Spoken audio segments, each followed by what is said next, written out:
नमस्कार दोस्तों, आप लोग को स्वागत है हमारे चैनल पे। तो आज की इस वीडियो में बात करने वाले हैं आप लोग का Bihar board 10th class board examination से रिलेटेड संस्कृत का चैप्टर नंबर 3 का ऑब्जेक्टिव इस वीडियो में करवाने वाले हैं। इससे पहले हमने संस्कृत में चैप्टर नंबर 1 और 2 का करवा चुके हैं, जो आप लोग वीडियो देख सकते हैं। फिजिक्स केमिस्ट्री का ऑलरेडी हो चुका है, ठीक है, तो आप लोग उसका भी वीडियो देख सकते हैं, जो आप लोग का बोर्ड एग्जामिनेशन से रिलेटेड इंपॉर्टेंट है ऑब्जेक्टिव, जो आप लोग का आने वाला है। चलिए इसमें आप लोग का चैप्टर नंबर 3 में संस्कृत का पहला जो सब चैप्टर दिया गया है संस्कृत साहित्य लेखिका। इसमें सबसे पहला जो क्वेश्चन दिया गया है, सर्व शुक्ला सरस्वती किसने कहा है। सर्व शुक्ला सरस्वती किसने कहा है। तो पहला जो क्वेश्चन आप लोग को दिया गया है कि सर्व शुक्ला सरस्वती किसने कहा है, तो पहला ऑप्शन दिया गया याज्ञवल्क्य, बाणभट्ट, जनक या फिर दंडी। एक का सही उत्तर हो जाएगा, एक का सही उत्तर हो जाएगा ऑप्शन नंबर डी, यानी कि दंडी ने कहा है। चलिए क्वेश्चन नंबर 2 में दिया गया कि ऋग्वेद में कितनी महिला ऋषिकाओं का वर्णन प्राप्त है। ऋग्वेद में कितने महिला ऋषिकाओं का वर्णन प्राप्त है। तो 2 नंबर में कौन सा हो जाएगा, 24, 25, 23 या फिर 26। तो ऋग्वेद में कितने महिला ऋषिकाओं का वर्णन है, तो 24 महिला ऋषिकाओं का वर्णन है। चलिए क्वेश्चन नंबर 3 में दिया गया है कि जनक की सभा में ससार्थ कुशला कौन थी। ससार्थ कुशला कौन थी, सुलभा थी, गार्गी थी, मैत्रेयी थी या फिर यमी थी। तो यहाँ पर 3 नंबर का सही उत्तर हो जाएगा ऑप्शन नंबर बी, यानी कि गार्गी थी। चलिए क्वेश्चन नंबर 4 में दिया गया कि सहर चरितम के रचनाकार कौन है। सहर चरितम के रचनाकार कौन है, तो 4 नंबर का सही उत्तर हो जाएगा सहर चरितम का रचनाकार कौन है, पंडिता क्षमाराव, बनमाला भवलाकर, विजयगढ़, मिथिलेश कुमारी मिश्र। इसका सही उत्तर हो जाएगा पंडिता क्षमाराव जो है सहर चरितम का जो है रचनाकार कहा जाता है इनको। चलिए क्वेश्चन नंबर 5 में अर्थोवेद में कितनी मंत्र दर्शनवती ऋषिकाओं का उल्लेख है। अर्थोवेद में कितनी मंत्र दर्शनवती ऋषिकाओं का उल्लेख है, तो 5 का सही उत्तर हो जाएगा पहला ऑप्शन दिया गया पंच, चत्स्य, चतुर्विंशति या फिर विंशति। तो यहाँ पर इसका सही उत्तर हो जाएगा 5 नंबर का ऑप्शन नंबर ए। चलिए क्वेश्चन नंबर 6 में दिया गया कि लौकिक संस्कृत साहित्य में 40 कवित्री के कितने पद स्फुट रूप से उपलब्ध है। 100, 10, 20 या फिर 150। 6 नंबर का सही उत्तर हो जाएगा ऑप्शन नंबर डी, 150। चलिए क्वेश्चन नंबर 7 में विजयाजा काल किस शतक में माना जाता है। विजयाजा काल किस शतक में माना जाता है, तो पहला ऑप्शन देगा पंचम, सप्तम, नवम या फिर अष्टम। 7 नंबर का सही उत्तर हो जाएगा ऑप्शन नंबर डी, यानी कि अष्टम में माना जाता है। चलिए क्वेश्चन नंबर 8 में आधुनिक काल की संस्कृत लेखिकाओं में कौन अति प्रसिद्ध है। आधुनिक काल की जो संस्कृत लेखिकाओं हैं उनमें कौन अति प्रसिद्ध है, तो 8 नंबर का सही उत्तर हो जाएगा ऑप्शन नंबर सी, यानी कि क्षमाराव। चलिए क्वेश्चन नंबर 9 में दिया गया है कि बनमाला किस काल की संस्कृत कवित्री थी। बनमाला जो है किस काल की संस्कृत कवित्री थी, प्राचीन काल, अति प्राचीन काल, मध्यकाल या फिर वर्तमान काल। 9 नंबर का सही उत्तर हो जाएगा ऑप्शन नंबर सी, यानी कि मध्यकाल। चलिए क्वेश्चन नंबर 10 में विजय भट्टरिका किसकी पत्नी थी। विजय भट्टरिका किसकी पत्नी थी, पहला दिया गया चंद्रद्वितीय का, चंद्रगुप्त का, चंद्रकिशोर का या फिर चंद्रशेखर का। तो 10 नंबर का सही उत्तर हो जाएगा ऑप्शन नंबर ए, यानी कि चंद्रद्वितीय का। चलिए क्वेश्चन नंबर 11 में दिया कि याज्ञवल्क्य ने अपनी पत्नी को किसकी शिक्षा दी। नीति की, धर्म की, अर्थ की या फिर आत्मतत्व की। इसका सही उत्तर हो जाएगा 11 नंबर का ऑप्शन नंबर डी, यानी कि आत्म तत्व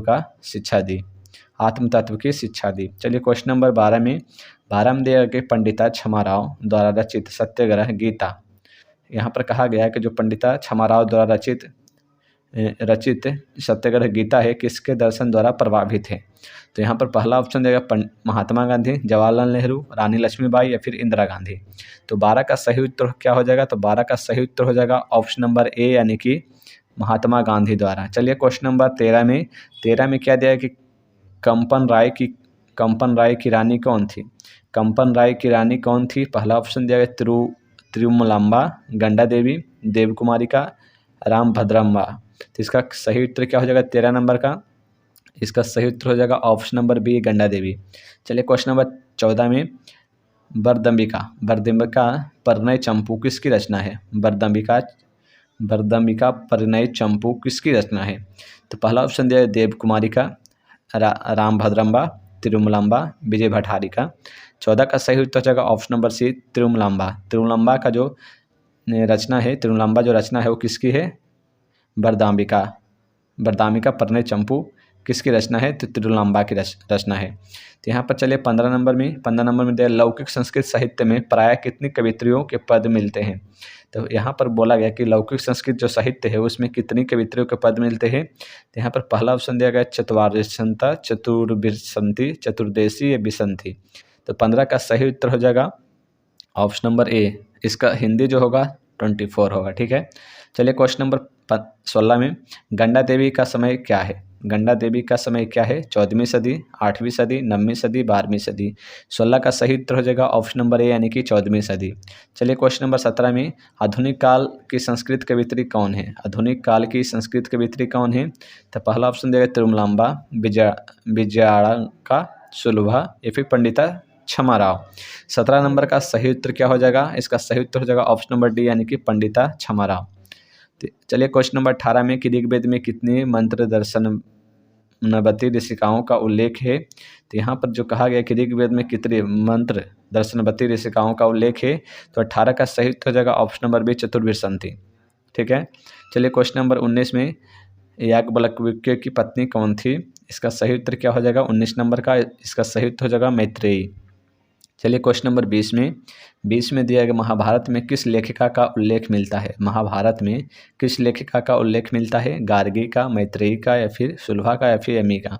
तो 20 का सही उत्तर हो जाएगा ऑप्शन नंबर सी यानी कि सुलभा का। ठीक है, चलिए क्वेश्चन नंबर 21 में क्या दिया गया है? 21 में दिया है कि याज्ञवल्क्य ने आत्म तत्व की शिक्षा किसको दी थी? ये आप लोगों का क्वेश्चन पहले भी आ चुका है, फिर से आप लोगों को ये क्वेश्चन आया है। मैत्रेयी को, गार्गी को, सुलभा को या फिर राम भद्रम्बा को? तो इस किस नंबर का सही उत्तर हो जाएगा ऑप्शन नंबर ए, मैत्रेयी को। चलिए क्वेश्चन नंबर 22 में वर्तमान काल की संस्कृत लेखिका कौन है? वर्तमान काल की जो संस्कृत लेखिका है, लेखिका मतलब यहाँ पर आप लोगों का जो पूछा गया है लेखिका यानी कि वोमेन्स है। तो यहाँ पर 22 का सही उत्तर हो जाएगा ऑप्शन नंबर सी यानी कि मिथिलेश कुमारी मिश्र। चलिए क्वेश्चन नंबर 23 में संस्कृत साहित्य लेखिका में सर्वशुक्ला सरस्वती किसे कहा गया है? तो यहाँ पर कहा गया कि संस्कृत साहित्य लेखिका में सर्वशुक्ला सरस्वती किसे कहा गया है? उर्वशी को, मैत्रेयी को, अपाला को, विजयाड़का को? 23 नंबर का सही उत्तर हो जाएगा ऑप्शन नंबर डी यानी कि विजयाड़का को। चलिए क्वेश्चन नंबर 24 में जिसमें दिया गया कि आधुनिक संस्कृत लेखिकाओं में कौन प्रसिद्ध है? आधुनिक संस्कृत लेखिकाओं में कौन प्रसिद्ध है? क्षमा राव, मिथिलेश कुमारी मिश्र, गंगा देवी, पुष्पा दीक्षित। 24 का सही उत्तर हो जाएगा ऑप्शन नंबर ए यानी कि क्षमा राव।